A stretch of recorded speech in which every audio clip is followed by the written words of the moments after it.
राधे राधे दोस्तों। महाभारत के किस्से पढ़ें या फिर कन्हैया के ग्वाल बाल और काल यवन वध की कहानी, कभी न कभी मन में यह बात जरूर आती है कि भगवान श्री कृष्ण ने इनके साथ धोखा किया। लेकिन क्या आपने कभी सोचा है कि अधर्म के मार्ग पर चल रहे इन पापियों का यदि अंत ना होता तो उस समय के समाज की तस्वीर कैसी होती, आने वाला समय कैसा होता, आने वाली पीढ़ियों को धर्म अधर्म का भेद कैसे पता होता और एक स्वस्थ समाज की कल्पना कैसे साकार होती। ऐसे ही तमाम सवाल के जवाब श्रीमद् भगवद गीता में मौजूद हैं, जो आज के युग में भी उतने ही सार्थक हैं जितने सदियों पहले कहे गए थे। तो आइए श्री कृष्ण के इन 5 बड़े धोखों की कहानी विस्तार से जानते हैं, जिन्हें उनके सिवा कोई और कर ही नहीं सकता था। लेकिन दोस्तों, आप सभी से निवेदन है, कृपया मेरे चैनल को सब्सक्राइब करके बेल आइकन को ज़रूर प्रेस कर दीजिएगा। तो चलिए दोस्तों, वीडियो में आगे बढ़ते हैं। कथा मिलती है कि जब महाभारत का युद्ध आरंभ होने वाला था तो भीम के पौत्र और घटोत्कच के पुत्र बर्बरीक ने अपनी माँ को यह वचन दिया था कि जो भी कमज़ोर पक्ष होगा वो उनकी ओर से ही युद्ध में भाग लेंगे। इसके लिए उन्होंने भोलेनाथ की आराधना की और 3 अजय बाणों को प्राप्त किया। उधर श्री कृष्ण को जब इस बात का पता चला तो वो ब्राह्मण वेश में बर्बरीक के पास पहुँचे और उनका मखौल उड़ाया कि महज 3 बाण के आधार पर वो महाभारत जैसा युद्ध कैसे जीत सकते हैं। तब बर्बरीक ने उन्हें अपने बाणों के बारे में बताया। इस पर श्री कृष्ण ने कहा कि यदि उनके बाण अजय हैं तो वो पीपल के पत्तों में छेद करके दिखाएं। बर्बरीक ने बाण चलाया और सभी पत्तों में छेद हो गया, लेकिन एक पत्ता जो श्री कृष्ण के पांव के नीचे था वो बचा रह गया। तो बाण उनके चरणों के चक्कर काटने लगा। इसके बाद श्री कृष्ण ने बर्बरीक से दान में उसका सर मांग लिया। इस दान को सुनते ही वो समझ गया कि यह जो सामने हैं वो ब्राह्मण नहीं हो सकते।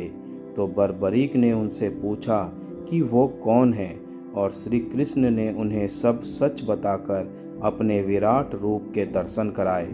इसके बाद बर्बरीक ने अपने सिर का दान तो कर दिया, लेकिन महाभारत युद्ध देखने की इच्छा जाहिर की। इस पर श्री कृष्ण ने बर्बरीक की महाभारत युद्ध को देखने की इच्छा पूर्ति के लिए उस पर अमृत का छिड़काव करके एक पहाड़ी पर उसका सिर रख दिया, ताकि वो पूरा महाभारत का युद्ध देख सके।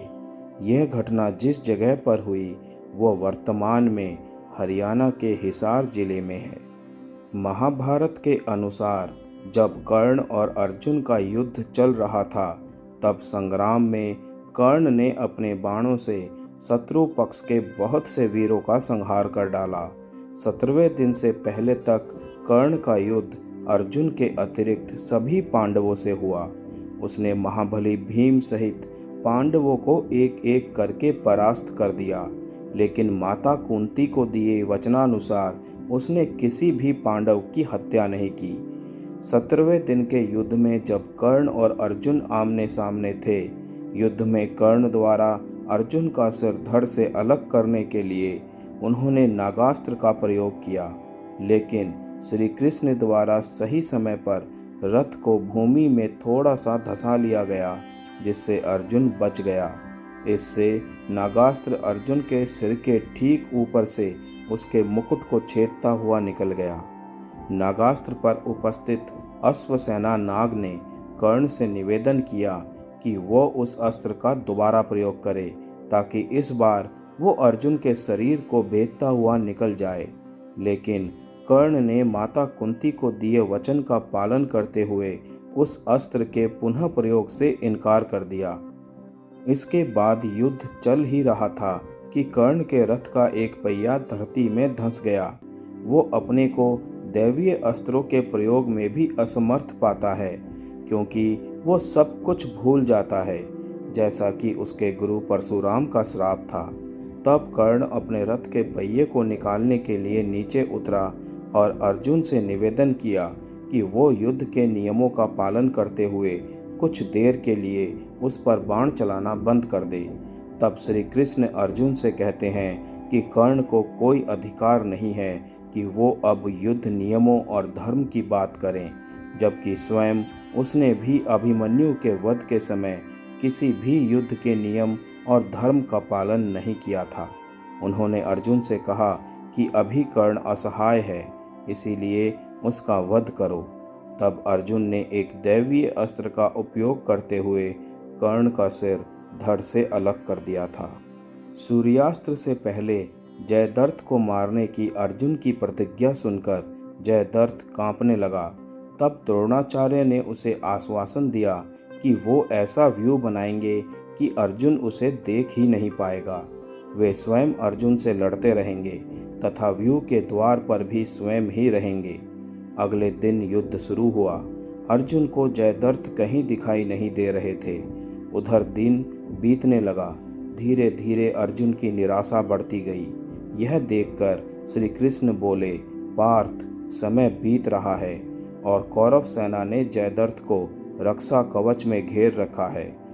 अतः तुम शीघ्रता से कौरव सेना का संहार करते हुए अपने लक्ष्य की ओर बढ़ो। यह सुनकर अर्जुन आगे बढ़े, लेकिन जयद्रथ तक पहुंचना मुश्किल था। सूर्यास्त्र होने वाला था। तब श्री कृष्ण ने अपनी माया फैला दी। इसके फलस्वरूप सूर्य बादलों में छिप गया और शाम का भ्रम उत्पन्न हो गया। शाम होते देख जयद्रथ और दुर्योधन प्रसन्नता से उछल पड़े। अर्जुन को आत्मदाह करते देखने के लिए जयद्रथ कौरव सेना के आगे आकर अट्टहास करने लगा। तभी जयद्रथ को देखकर श्री कृष्ण बोले, पार्थ, तुम्हारा शत्रु तुम्हारे सामने खड़ा है। उठाओ अपना गांडीव और वध कर दो इसका। वो देखो, अभी सूर्यास्त्र नहीं हुआ है। यह कहकर उन्होंने अपनी माया समेट ली। देखते ही देखते सूर्य बादलों से निकल आया। सबकी दृष्टि आसमान की ओर उठ गई। सूर्य अभी भी चमक रहा था। तब अर्जुन ने अपना गांडीव उठा लिया और श्री कृष्ण के कहे अनुसार जयद्रथ की गर्दन पर इस तरह वार किया कि उसका सिर उत्तर दिशा में 100 योजन की दूरी पर तप कर रहे उसके पिता की गोद में जा गिरा। जयद्रथ का पिता चौंक कर उठा तो उसकी गोद में से सिर जमीन पर गिर गया और सिर के जमीन पर गिरते ही उनके सिर के भी 100 टुकड़े हो गए। पौराणिक कथाओं के अनुसार मगध के शासक जरासंध ने मथुरा पर हमला करा दिया। हमले के लिए जरासंध ने शिवजी से अजयता का वरदान प्राप्त कालयवन को भेजा। वरदान के कारण श्री कृष्ण कालयवन को नहीं मार सकते थे। कालयवन से भयंकर युद्ध चल रहा था। युद्ध के दौरान श्री कृष्ण रण छोड़कर ललितपुर के धौजरी के पास पर्वत पर स्थित एक गुफा में आकर छुप गए। गुफा में उस समय मुचुकुंद ऋषि तपस्या कर रहे थे। उन्हें वरदान था कि उनकी दृष्टि सबसे पहले जिस पर पड़ेगी वो भस्म हो जाएगा। श्री कृष्ण ने अपने पहने पीले वस्त्र को मुचुकुंद ऋषि के ऊपर डाल दिया और गुफा में ही छिप गए। भगवान कृष्ण का पीछा करते हुए कालयवन गुफा तक आ पहुंचा। कालयवन ने पीले वस्त्र में तपस्या कर रहे मुचुकुंद ऋषि को श्री कृष्ण समझा और भगवान कृष्ण के धोखे में मुचुकुंद ऋषि को मारना शुरू कर दिया। ऋषि मुचुकुंद ने जैसे ही अपनी आंखें खोली, उनकी दृष्टि हमला कर रहे कालयवन पर पड़ी। इससे वो भस्म हो गया। इस तरह से श्री कृष्ण ने बिना स्वयं मारे ही कालयवन का वध करा दिया। इस घटना के बाद से युद्ध भूमि छोड़ ललितपुर की इस गुफा में आने के कारण भगवान श्री कृष्ण का नाम रणछोड़ पड़ गया। महाभारत का युद्ध अपने अंत की ओर था। युद्ध में सभी कौरव मारे गए थे। केवल दुर्योधन ही अब तक जीवित बचा हुआ था। ऐसे में गांधारी ने अपनी आंखों की पट्टी खोलकर दुर्योधन के शरीर को वज्र का करना चाहा। गांधारी ने भगवान शिव से यह वरदान पाया था कि वो जिस किसी को भी अपने नेत्रों की पट्टी खोलकर नग्नावस्था में देखेगी, उसका शरीर वज्र का हो जाएगा। इसीलिए गांधारी ने दुर्योधन से कहा कि वो गंगा में स्नान करने के पश्चात उसके सामने नग्न अवस्था में उपस्थित हो। जब दुर्योधन गंगा स्नान के बाद नग्न अवस्था में गांधारी के समक्ष उपस्थित होने के लिए आ रहा था, तभी मार्ग में श्री कृष्ण उसे मिल गए। उन्होंने दुर्योधन से कहा, इतना बड़ा हो जाने के बाद भी तुम अपनी माता के समक्ष पूर्ण नग्न होकर जाओगे, क्या तुम्हें लज्जा नहीं आएगी? इस पर दुर्योधन ने अपनी जंघा पर पत्ते लपेट लिए और गांधारी के समक्ष उपस्थित हो गया। जब गांधारी ने अपने नेत्रों से पट्टी खोलकर उसे देखा तो उसकी दिव्य दृष्टि जंघा पर नहीं पड़ सकी। इसके चलते दुर्योधन की जंघाएं वज्र की नहीं हो सकी। युद्ध के अंत में दुर्योधन एक सरोवर में छुप गया। उसने कहा कि मेरे पक्ष के लोगों से कह देना कि मैं राज्यहीन हो जाने के कारण सरोवर में प्रवेश कर गया हूँ। वो सरोवर में जाकर छिप गया तथा माया से उसका पानी बांध दिया। तभी कृपाचार्य, अश्वत्थामा तथा कृतवर्मा दुर्योधन को ढूंढते हुए उस ओर जा निकले और दुर्योधन को पांडवों से युद्ध करने का आदेश देने लगे। उनका कहना था कि इस प्रकार जल में छिपना कायरता है। तभी पांडव भी वहां पहुंचे। उन्होंने देखा कि सरोवर का जल माया से स्तंभित है और उसके अंदर दुर्योधन भी पूर्ण सुरक्षित है। श्री कृष्ण ने युधिष्ठिर को भी माया का प्रयोग करने का परामर्श दिया। युधिष्ठिर और पांडवों ने दुर्योधन को कायरता के लिए धिक्कारा तथा युद्ध के लिए ललकारा। तब श्री कृष्ण ने कहा कि आप लोगों में से भीम से इतर कोई भी दुर्योधन से गदा युद्ध करने योग्य नहीं है। तभी दोनों का द्वंद्व युद्ध आरंभ हुआ और भीम के देखने पर श्री कृष्ण ने अपनी बाई जंघा को ठोका।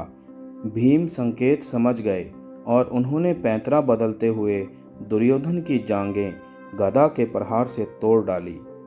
कथा मिलती है कि एक दिन भगवान श्री कृष्ण और ग्वाल बाल गाय बछड़ों को चराने वन में गए थे।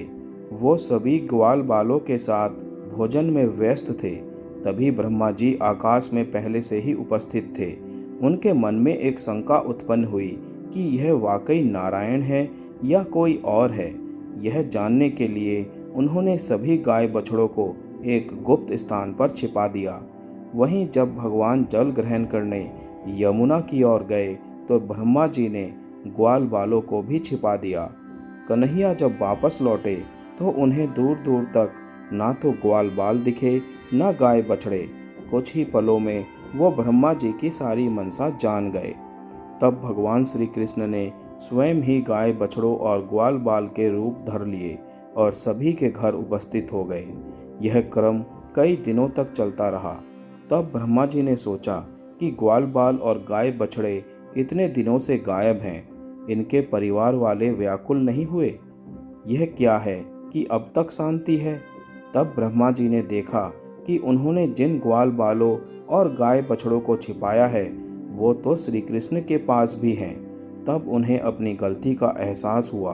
वो समझ गए कि कन्हैया कोई और नहीं, स्वयं नारायण ही हैं। तब उन्होंने ब्रज जाकर श्री कृष्ण से क्षमा याचना की। कन्हैया ने भी प्रसन्न होकर ब्रह्मा जी को अपने चतुर्भुज रूप के दर्शन कराए। जय श्री कृष्णा।